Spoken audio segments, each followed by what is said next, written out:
ശ്രീധരൻ ഏറ്റവും പുതിയ വിവരം ശ്രീധരൻ നേരത്തെ പങ്കുവച്ചു കഴിഞ്ഞു. ഇപ്പോൾ കാണുന്ന ദൃശ്യങ്ങൾ 7 കിലോമീറ്റർ ഈ അപകടം നടന്ന് 7 കിലോമീറ്റർ അകലെ ഈ ടാങ്കർ കരക്കടിപ്പിച്ച ദൃശ്യങ്ങളാണ് പ്രേക്ഷകർ കാണുന്നത്. അത്രയേറെ ദൂരത്തിലേക്ക് ടാങ്കർ ഒലിച്ചുപോയി എന്ന് കാണുമ്പോൾ തന്നെ നമുക്ക് മനസ്സിലാക്കാം എത്രത്തോളം വലിയ മഴയും പെരുവെള്ളപ്പാച്ചിലുമാണ് ഈ അങ്കോലയിൽ ഉണ്ടായത് എന്ന്. ശ്രീധര, ഇത് എപ്പോഴായിരുന്നു ഈ ടാങ്കർ കരക്കടിപ്പിച്ചത്? 7 കിലോമീറ്റർ ദൂരത്തേക്കൊക്കെ എത്തുക എന്ന് പറഞ്ഞു കഴിഞ്ഞാൽ എത്ര ഭീകരമായിരുന്നു അവസ്ഥ അല്ലേ?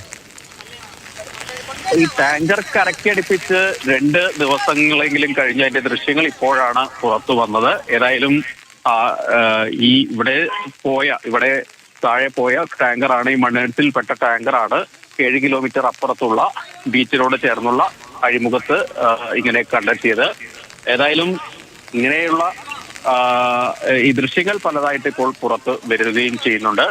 നിലവിലേതായാലും ഇപ്പോൾ തിരച്ചിൽ അവിടെ കരയിലെ തിരച്ചിൽ ആർമിയുടെ തിരച്ചിൽ ഏതാണ്ട് നിർത്തിവെക്കുകയാണ് എന്നാണ് മനസ്സിലാക്കുന്നത്. ഇനി പക്ഷേ RRC സംഘം ഉൾപ്പെടെ അവിടെ പരിശോധന നടത്തുമെന്നും മനസ്സിലാക്കുന്നുണ്ട്.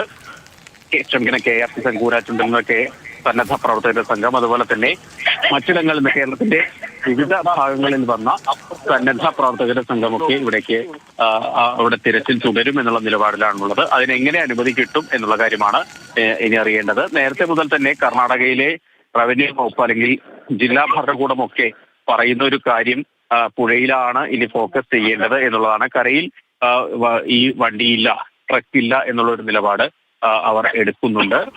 നിലവിലേതായാലും കരയിലെ പരിശോധന അന്തിമഘട്ടത്തിലാണ് എന്ന് പറയാം. ഈ സിഗ്നൽ കിട്ടിയ 3 മണ്ണ് ഏതാണ്ട് പൂർണ്ണമായും മാറ്റിയിട്ടുമുണ്ട്. അപ്പോൾ ഇനി എന്ത് എന്നുള്ളൊരു ചോദ്യം അവിടെ ഉന്നയിക്കുന്നുണ്ട്. പക്ഷെ ഇവർ പറയുന്നത് കൂടുതലിടങ്ങളിലേക്ക് ഇനി പരിശോധന ആവശ്യമാണ് എന്നുള്ള ഒരു കാര്യമാണ്. ഏതായാലും നിലവിൽ വലിയ തോതിലുള്ള തിരച്ചിൽ നടപടികൾ അവിടെ പുരോഗമിക്കുന്നു. കരയിലും അതുപോലെ തന്നെ വെള്ളത്തിലും. ശ്രീധരനിലേക്ക് മടങ്ങി വരാം. പ്രേക്ഷകരുടെ ശ്രദ്ധയ്ക്ക് ഇപ്പോൾ കാണുന്ന ദൃശ്യങ്ങൾ 2 ദിവസം മുൻപ് ടാങ്കർ കരക്കടിപ്പിച്ചത്.